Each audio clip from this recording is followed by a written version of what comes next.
বিরতির পর স্বাগত। নিট কেলেঙ্কারি নিয়ে উত্তাল দেশ। বিভিন্ন জায়গা থেকে ইতিমধ্যেই একাধিক অভিযোগ উঠে আসছে। তারই মধ্যে ইডি এবং সিবিআই এর তদন্তে গ্রেফতার করা হয়েছে দুজন প্রিন্সিপালকে। জানা গেছে যে ঝাড়খণ্ডের হাজারিবাগ থেকে এক প্রিন্সিপাল এবং ভাইস প্রিন্সিপালকে গ্রেফতার করেছে সিবিআই এর আধিকারিকরা। গ্রেফতার করার পর স্কুল থেকে উদ্ধার নিটের প্রশ্নপত্র, আর্থিক লেনদেনের প্রমাণ সিবিআই এর হাতে এসে পৌঁছেছে। অর্থাৎ বিহার এবং ঝাড়খণ্ড থেকেই কি ছড়ানো হয়েছিল নিট দুর্নীতির বীজ।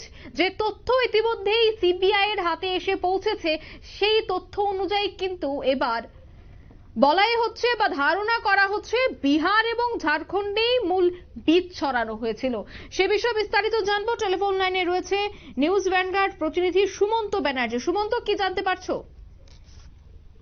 দেখো, নিট দুর্নীতি কাণ্ডে কিন্তু এবার ঝাড়খণ্ডের হাজারিবাগের একটি স্কুলের প্রিন্সিপাল এবং ভাইস প্রিন্সিপালকে গ্রেফতার করেছে সিবিআই।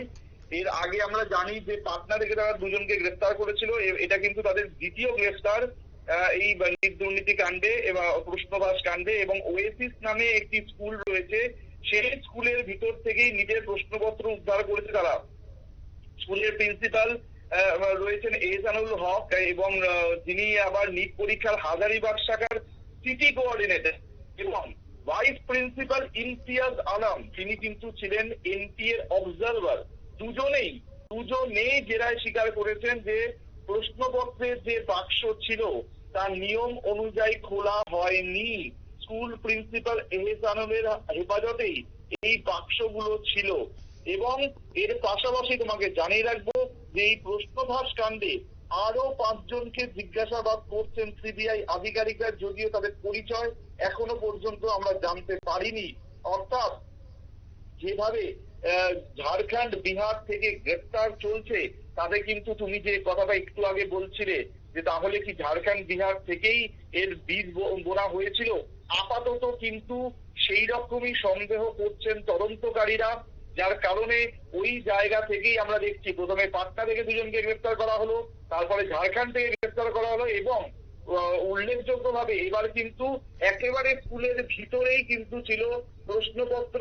এবং তুমি যদি দেখো যে দুজন বিশেষ পদাধিকারী, এনটিএর একজন ছিলেন অবজারভার, একজন ছিলেন সিটি কোঅর্ডিনেটর, এই দুজনই কিন্তু ভীষণ উচ্চ পদাধিকারী। তাদের হেফাজতেই কিন্তু ছিল এই প্রশ্নপত্রের বাক্সগুলো। এবং তারা যেটা স্বীকার করেছেন যে যেভাবে এটা খোলা হয়েছিল তা ঠিকঠাক ছিল না, সমস্যা নিশ্চয়ই কিছু হয়েছিল। কি হয়েছিল আরো তথ্য সামনে আসবে। ধীরে ধীরে কিন্তু এর পর্দা ফাঁস হতে চলেছে, মাথারা বেরোতে শুরু করেছে। সুতরাং আগামী দিনে বড় বড় তথ্য সকলের সামনে আসবে বলেই মনে করছেন তদন্তকারীরা। অঙ্কিতা, একদমই ধন্যবাদ সুমন্ত। অর্থাৎ গ্রেফতারের পর থেকেই কিন্তু সেই স্কুল থেকে বিভিন্ন নথি, প্রশ্নপত্র এবং টাকা লেনদেনের বিভিন্ন চেক উদ্ধার হয়েছে। অর্থাৎ এই পুরো ঘটনার মূল বীজ ঝাড়খণ্ডেই ছিল বলে প্রাথমিক ধারণা সিবিআই এর আধিকারিকদের।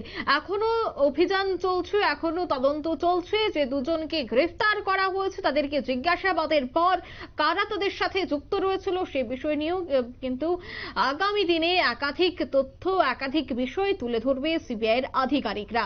নিয়ে নিচ্ছে ছোট্ট একটি বিজ্ঞাপন বিরতি, সঙ্গে থাকুন।